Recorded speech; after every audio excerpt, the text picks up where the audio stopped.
Look, you may not know it yet, but you want one of these. It's time to spread the gospel of the minivan because there's way too many car buyers out there who are too vain to consider the Swiss Army knife of vehicles when this is the best class of vehicle out there. And let's start with the sliding door, which I just opened. You may notice it has an enormous rectangular opening, which is very easy to get in and out of. This is a thing that no other class of vehicle seems to offer because I don't know why. And you know what else is really cool about sliding doors? Little kids can't slam them into other cars. This thing just moved out from the car by only about 6 inches. So if you're parked next to another car, you don't have to worry about your kids doing something silly. You know what else is cool about having a powered sliding door like this? A lot of minivans, I have to find the mark, it's here somewhere, it's right there. A lot of minivans like this one, you can just do this. Just give it 2 kicks and it closes the door. So if you're carrying a whole bunch of stuff, like say you're walking up to the car, so long as you've got your key in their pocket, you can just be like, hey car, boop, boop, and it opens the door. You can't do that if you don't have an electronic actuator to open the door for you, but here you can. And you may notice, okay, let's take a look in here. Again, super easy to get in and out of. Most minivans, like this one, offer you the ability to slide the seat forward and back. This one even gives a ridiculous range of motion. Look at that. You can't even see me. This is just where my legs are. But let's put the seat somewhere a little more reasonable, right? Driver's seat is set up for me to drive the thing. I've got plenty of room back here, both headroom and otherwise. And let's take a look at the cargo area. By the way, I'm running out of time, so apologies for using my camera's terrible autofocus, but notice I've left the left side door open. It's not sticking out from the car hardly at all. In fact, let me open the right side door, which I will do again without using my hands. Oh, look at that. The door just opened. But let's take a look at the cargo area because this is where minivans really shine. I forgot where the button is. I have the rear seats disappeared. That is extra important for a couple of reasons, but I want you to notice how low this load floor is. It is so easy to get stuff in and out of the minivan because the load floor is incredibly low down. And look at how much space that you want. Trunk space? There's your trunk space. We got trunk space for days here. I can almost lay down with the middle row seats where they are. This is an enormous trunk, but what if you have to carry more people with you? Well, here's the thing, right? Here's the thing. Now you're going to learn about the pit, because where are the third row seats? They're right here in the pit. And what happens is you put them up. Oh, that was loud. And now the load floor is barely off the ground. And this is the thing, which I feel like not enough people know about minivans. Because of this, when you have the second row seats up, the third row seats up, even with all of the seats in place, this is an enormous trunk. It's not very deep, but it's incredibly tall. So if you have this thing loaded up with 7 people and all of their luggage, you can just keep stacking their luggage up. You could put, gosh, if you had like carry-on bags, you could probably fit 7 of them back here quite easily. That's the beauty of the pit. I don't know how well you can see it from the camera, but it's hanging underneath the back of the car, and it's just, my foot's way down there. My foot is on the floor. The pit is amazing. Now, here's where things get even better, right? Watch this. I'm gonna get in the third row. Now remember, this seat was set up for me to sit behind myself comfortably. Because of the captain's chairs, I can very easily just back myself into the third row. Oh, look at that.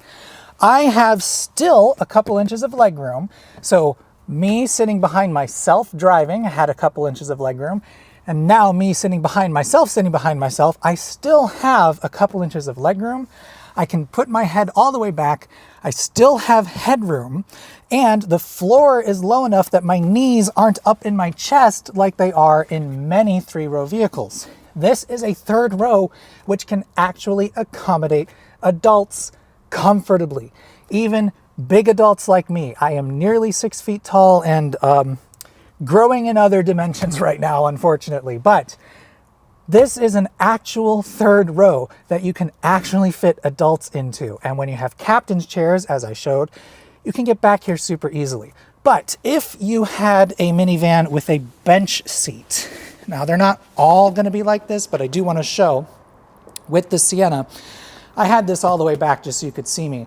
But the other thing with this party trick is when you fold the seat, the bottom cushion can move up and then slam that up against the front passenger seat. The other seat does this as well, but now it's very easy to get into the third row like that. So if you had a Sienna with a bench in the middle, I don't know offhand if that bench folds 60-40, like if the two sides move independently, I don't remember. But it can do this. You can get in the third row very easily. Personally though, I think in minivans, when you have the option to have captain's chairs, you might as well take it, because no matter which row you try to fit 3 adults across, it's gotta be a little tight. But if you have to do that, it won't be as tight in a vehicle where there is a bench in the third row, just because, there is a bench in the second row, just because in the third row, the sides of the vehicle are coming in a little bit to accommodate the hardware for the rear wheels. The third row bench is not quite as wide as the second row bench, but just wanted to throw that out there. But yeah, you know, the other thing with this car and this crazy sliding range, it is going to be hard for me to move. Like you can have tons of legroom in the third row if you want it, so long as someone small is sitting up here. Yeah, the only thing I don't like about this vehicle's third row is these windows are very small. That's just for styling though. I don't know why they did that, but that's what they did, and that's what it's like. Oh yeah, and also there is a loop you can pull down here, which will let you collapse and slide the seat forward. So those in the third row don't need to do that reach around that I just did. I just forgot this was there. Right, and I should show, just because Toyota engineered a pretty good mechanism for this, when you want to fold the third row, you literally just do this. It's one step. You yank on this thing, and then you just fall into the floor like that. Now they don't, they kind of need some weight on them. They're spring loaded a little bit, and they kind of want to pop up to make it easier to lift them back up. But then you also have these flaps here to make the floor truly flat. Pretty neat. I'm packing up, so I don't have my mic on, but I'm sure my dad would love me to show you his very dad-coded solution for making the cargo floor even flatter, which was one of these office chair roller protector things, which happens to fit this vehicle pretty well. Very dad-coded, but it works great. And when it comes to the front seat, it is a remarkably normal car driving experience, because minivans are not unnecessarily lifted off the ground to make you feel superior. Now look, I understand this is all subjective. I'm making this video simply because I think car buying people do not think very hard about their needs, and I am trying to get more people to embrace the Midwestern mindset of think through your needs before you make a purchase, because a lot of people are not buying minivans these days, and they're buying 3-row crossovers which try their best to pretend to be a minivan. For instance, Toyota sells a vehicle on this same platform called the Grand Highlander, and I know tons of people are buying them because you see them all over the place. But if you actually compare the Grand Highlander and the Sienna, you're going to discover this is the better vehicle in almost every way. Here's some numbers that I saved for you. Remember the awesomeness of the pit? That gives this thing 33.5 cubic feet of cargo room behind the third row. The Grand Highlander, which is a vehicle on the outside, which is slightly bigger than this thing, only has 20.6 cubic feet behind the third row. So a smaller vehicle, slightly, but a smaller vehicle has more than 50% more cargo room behind the third row, which I will remind you is a third row which can accommodate adults comfortably. Behind the second row of seats, the Grand Highlander only has 57.9 cubic feet of cargo room, whereas this thing has 75.2. That's a lot more. And if we count just the cargo room behind the front seats, or I guess if we have all the seats collapsed or folded or whatever, This has 101 cubic feet of cargo room versus 97.5. The Grand Highlander is a lot closer to the Sienna, I think, because of the fact that the second row seats they can't come out. So if you're looking at a different minivan where the second row seats are removable or they fold into the floor like the Voyager, whatever Chrysler's calling their van now. Not Voyager, Pacifica, that's it. They're killing the Voyager. Anyway, if you get a minivan where you can actually remove or fold away the middle row seats, you're going to have even more cargo room than that. But still, this thing has more cargo room behind the front row and the second row collapsed forward as much as it can than the Grand Highlander. So, why are people buying the Grand Highlander? Because they can't get over themselves and don't want to be seen driving a minivan. I recognize this is subjective, but there are exactly two things in my mind the Grand Highlander does better than the Sienna. First, towing capacity, but again, barely. This, despite being a minivan and a hybrid drivetrain, can tow 3,500 pounds. Some versions of the Grand Highlander can tow 5,000, which is more, but it's not that much more. And 3,500 pounds, well, it's not a huge tow rating by any means. It's nothing to sneeze at either. So minivans, even hybrid minivans like this one, are much more capable than many people seem to think they are. The other thing the Grand Highlander does better than this is ground clearance. But here I am, being that frustrating Midwesterner. Do you actually need any more ground clearance than a minivan? Because most of you out there don't. I have never in my life been in a situation where I needed more ground clearance than a minivan could offer. Now, granted, I don't go off-roading or anything recreational like that, but I don't just limit myself to public roads, or not public roads, but paved roads. I have taken minivans on gravel roads and off the beaten path plenty of times. Unless you're doing trails and stuff like that, you probably don't actually need any more ground clearance than a minivan can offer. And your kids are going to appreciate having a vehicle which is lower to the ground because it's easier to get in and out of. And your elderly relatives are also going to appreciate having a vehicle which is lower to the ground because it's easier to get in and out of.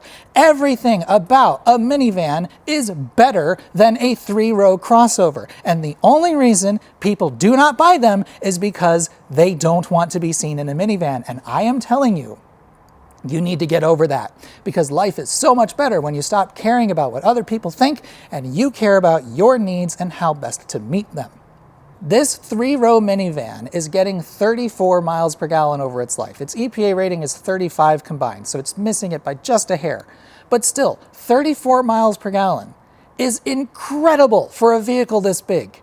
My first car was a Honda Civic. It was a coupe even. That small car was rated for 36 miles per gallon on the highway, but if memory serves, only 25 in the city. And I would say on average, I got maybe 28 out of that thing, unless I was on a long road trip.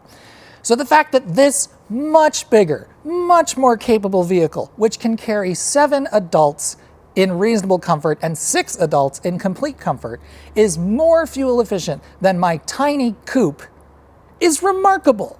That's what, it's awesome. But I don't want another car with an internal combustion engine. I am over them. So as much as I think this is the pinnacle of minivans, I would not purchase this. What I would purchase in a heartbeat is if somebody at Hyundai Kia decided to put the EGMP drivetrain in the Carnival. I would buy that tomorrow. But actually fitting in a battery pack into the architecture of a minivan is fairly difficult. So I understand why that hasn't happened yet. And I do know about the Volkswagen ID Buzz. I was initially very excited about that car, and I kind of still am. I think most people, speaking of things that people don't think about with their needs, the ID Buzz is being maligned because it doesn't have that great of a range by today's electric car standards, but by my electric car standards, it's got plenty. It's got more than plenty. And road trips would be a little more difficult than in my car, but honestly not that much more difficult. So everybody out there who's writing articles about the ID Buzz saying that like, oh, it can't do the classic road trip. Oh, the lights just went off. Well, see, this is why it's Connextras. Turn the lights back on, please. Thank you. They're on a motion sensor. Anybody who's writing articles that are like, the ID Buzz is not actually good at road tripping or whatever, I mean, we can argue about that. But the ID Buzz is, I have been in one. It's actually bigger than I think many people realize. It's about as wide as a minivan like this, but it's really tall. It's really tall. Anyway, I would love an electric Kia Carnival if they can make that happen. But if you are not like me and are happy to keep using gasoline, you should probably want a car which doesn't use more gasoline than it needs to, because gasoline costs money. So maybe you should be looking at hybrid drivetrains. And if you think this car has a very complicated drivetrain, you should check out that video of mine, which I made on the main channel, talking about hybrid cars and how nobody seems to understand the point of hybrid cars. And I can tell that because everybody has wild opinions about them. But anyway, you should embrace the minivan. If you have the need for a large-ish vehicle, if you have to haul around, if you have a big enough family to haul around more than 2 kids, or 3 kids if you want to, whatever. If you have the need for a larger vehicle, you should be looking at a minivan.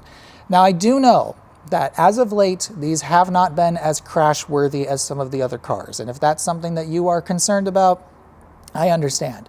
But I also think there's a reasonable argument to be made that minivans are less likely to get into collisions just because they're minivans. I was going to say the worst thing about driving a minivan is other drivers. Because what happens routinely when I'm on a road trip in this thing with my parents is I'll be cruising along at, keeping up with highway speeds, and then I go to pass somebody because they're not keeping up. And when they realize they're being passed by a minivan, oh, suddenly they hightail it and don't let me pass them. That's the most annoying thing about driving a minivan. It's other drivers. Otherwise, you really should be looking at a minivan. They are the Swiss Army knife of vehicles. They have sliding doors, which are easy to get in and out of, which your kids can't bang into other cars, which are often power assisted. I think in the US market, I'm not sure there are any minivans for sale that have manual sliding doors except for like commercial variants. They're all powered now. They're just great. They're great vehicles. If I had a need for one, I would be getting a minivan. And honestly, like I said, if there were a fully electric minivan, I would probably daily drive it because these vehicles are awesome. And anybody who doesn't think that they just can't get over themselves. Anyway, that's all. Enjoy.